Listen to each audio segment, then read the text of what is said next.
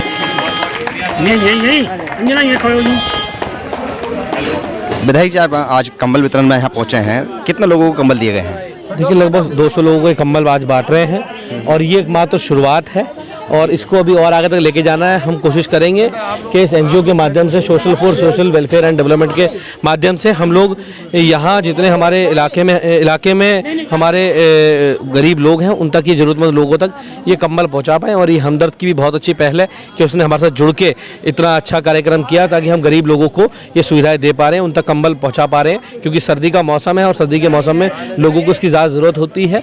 बहुत सारे लोग हैं जिनके पास कंबल भी नहीं है सर्दी के लिए, इसलिए हम कोशिश कर रहे हैं कि उनके परिवार तक, उनके घर तक ये कंबल पहुंच जाए।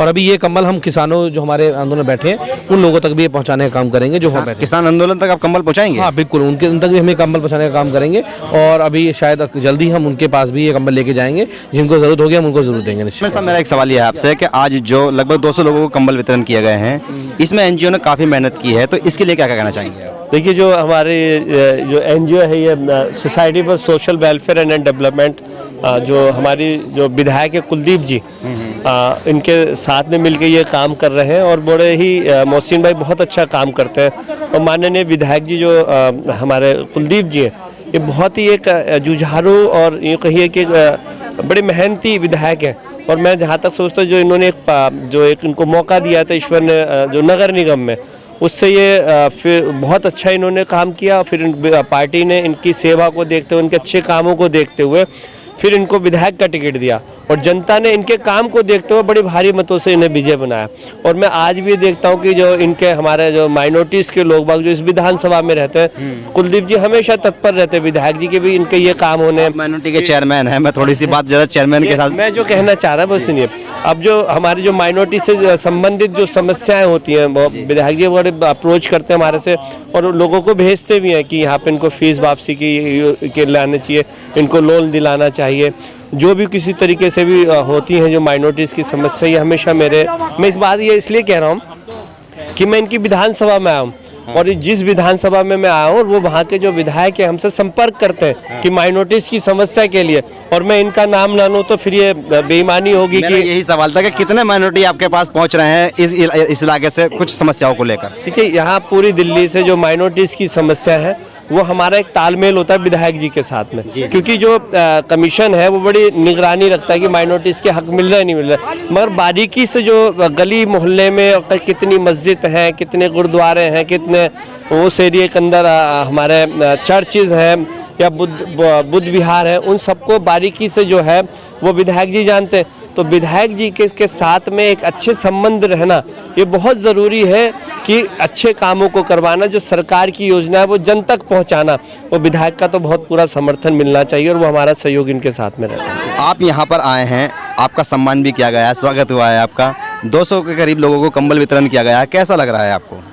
बहुत बढ़िया लगा है। मैं जब यहाँ पर आई हूँ मुझे उम्मीद नहीं थी कि ऐसे होगा, और वेरी वेल ऑर्गेनाइज्ड, और सबको बहुत बढ़िया स्पीच भी दिया गया है और उन नीडी पीपल को दिया जा रहा है और सही तरीके से कि, और हम यहाँ पर है कि हम और कुछ भी हेल्प कर सकते हैं कंबल के बिना, तो हम इसलिए आए हुए थे यहाँ पे देखने के लिए कि कैसे ये माहौल है और जैसा सही तरीके से इस्तेमाल हो रहा है कि नहीं। ठीक बात। मेरे साथ मोहसिन जुड़ चुके हैं, मैं बात करना चाहूँगा थोड़ी मोहसिन से।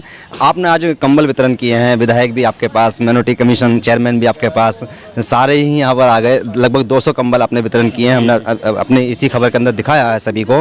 मैं थोड़ा सा ये जानना चाहता हूँ क्या ये प्रोग्राम आज ही था या आगे भी होता रहेगा मोहसिन साहब? नहीं, ये प्रोग्राम आगे भी होता रहेगा। ये कंबल मैं आपको बताना चाहूँगा इसमें ना ब्रीफ में कि ये जो हमें कंबल मिले हैं ये हमदर्द नेशनल फाउंडेशन इंडिया की तरफ से मिले हैं, जिनका इनका सामान हमने लॉकडाउन में भी वितरित किया था और उसी को देखते हुए उन्होंने हमें ये एक और मौका दिया है कि हमें ना गरीब बेसहारा लोगों को जो बिल्कुल जी इनके पास पहनने के लिए ओढ़ने के लिए कोई गर्म कपड़े नहीं हैं उसके लिए उन्होंने हमें ये सामान दिया है। हमारी कोशिश यही रही कि हमने उन लोगों को चुना अपने स्टाफ के थ्रू कि जिनके यहाँ वाकई में इसकी ज़रूरत है, उनको हमने यहाँ इकट्ठा किया। रोकना चाहूँगा मोहसिन भाई, बड़ा मुश्किल होता है ये छांटना किसी इलाके के अंदर कि कौन ज़रूरतमंद है, ये कैसे करते हैं आप? ये हम लोगों ने, हमारे स्टाफ ने जाके मतलब उनका आसपास में पूछा, पड़ोस में जाके मालूम किया कि भाई ये जो रहती हैं इनकी क्या स्थिति है, तो हमें पता चला कि भाई नहीं, उनकी स्थिति कमज़ोर है, उनके कमाने वाले नहीं हैं, या उनको अगर कमाने हैं तो उनकी इनकम बहुत कम है, वो बहुत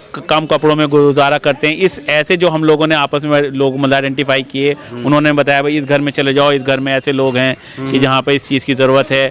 कुछ हमने रिक्शा वाले जो रात में सड़कों पे बैठते हैं, लेटते हैं, उनके पास गर्म कपड़े नहीं होते, उनको हमने चुना है।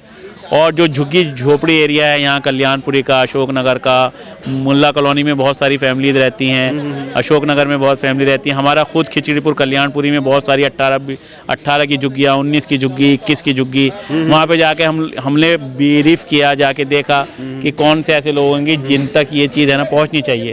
तो उन लोगों को हमने एक फॉर्म उसका डेवलप किया, उसमें उनकी आय का स्रोत लिखा, उनका नाम, आधार नंबर, फ़ोन, एड्रेस, फ़ोटो, वो फॉर्म के नीचे आधार कार्ड की कॉपी लगी, फिर उनकी एक लिस्ट बनाई और उनको ये इंडिकेट किया कि इस दिन आके आप आइए, यहाँ पर आपको हम लोग कंबल देंगे। तो हमने सबको इकट्ठा करके एक साथ कंबल वितरण किया। फिर भी मोहसिन, मैं थोड़ा सा और जानना चाहता हूँ आपसे, मुझे ये हो बताएं, जैसे कि आप डेवलपमेंट के नाम से एक संस्था चलाते हैं, तो अब हमदर्द वालों ने आपको सहयोग दिया है, अगर यही सहयोग राज्य सरकार व केंद्र सरकार अगर आपको देती है तो किस तरह से इसको लेकर आगे चल सकते हैं आप लोग? केंद्र सरकार, राज्य सरकार की कोई भी स्कीम, जैसे हम राज्य सरकार की स्कीम पे काम कर रहे हैं, ऐसी उनकी कोई गाइडलाइन जो भी वो कहेंगे कि भाई आपको EWS से चुनने हैं या जो पुअर हैं उनको चुनना है, वो जो भी हमें क्राइटेरिया देंगे कि उनकी आय का स्रोत इतने से इतने तक होना चाहिए तो आपको उनको देना है। तो जो उनकी गाइडलाइन होगी कंबल बांटने के लिए उसको फॉलो करेंगे, अपने स्टाफ से सर्वे कराएंगे और जो भी उनकी गाइडलाइन होगी उसके अकॉर्डिंग लोगों को चुन के और उन लोगों तक वो सेवाएं पहुंचाएंगे। जी, देखिए ये तो हमारे साथ मोहसिन जो कि बता रहे थे अपने डेवलपमेंट की ओर से कि भाई किस तरह से ये लोग आगे बढ़ भी सकते हैं और मेहनत, ऐसा नहीं कि अगर इनको मौका ना दिया जाए तो ये आगे नहीं बढ़ेंगे। बहरहाल ज़रूरत ये है कि जैसे छोटा सा एक समारोह ये आज यहाँ पर खिचड़ीपुर में इन्होंने किया है, अगर इनको मौका मिलता है बड़ा कोई यानी कि उत्सव करने का या कोई बड़ा प्रोग्राम करने का, तो ये आगे बढ़ सकते हैं। मैं एम नफीस सलमानी, आप देख रहे थे भारत न्यूज।